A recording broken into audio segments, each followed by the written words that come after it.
আলোচিত তৌহিদ আফ্রিদি গ্রেফতার হয়েছেন। বাংলাদেশের জনপ্রিয় ইউটিউবার ও কন্টেন্ট ক্রিয়েটর তৌহিদ আফ্রিদিকে আটক করেছে পুলিশ।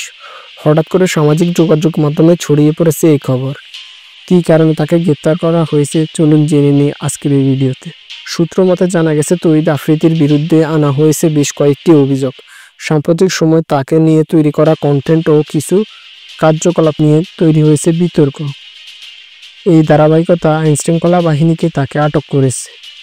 যদিও বিষয়টি এখনও পুলিশের পক্ষ থেকে আনুষ্ঠানিকভাবে কোনো বক্তব্য পাওয়া যায়নি, তবে জানা গেছে তাকে জিজ্ঞাসাবাদের জন্য থানায় নিয়ে যাওয়া হয়েছে। এদিকে তার ভক্তরা ব্যাপক হতভাগ্য। অনেকেই সামাজিক যোগাযোগ মাধ্যমে লিখেছেন হয়তোবা এটা কোনো ভুল বোঝাবুঝি, আবার অনেকে বলছেন দীর্ঘদিন ধরে কিছু মহল তার বিরুদ্ধে ষড়যন্ত্র করে আসছিল।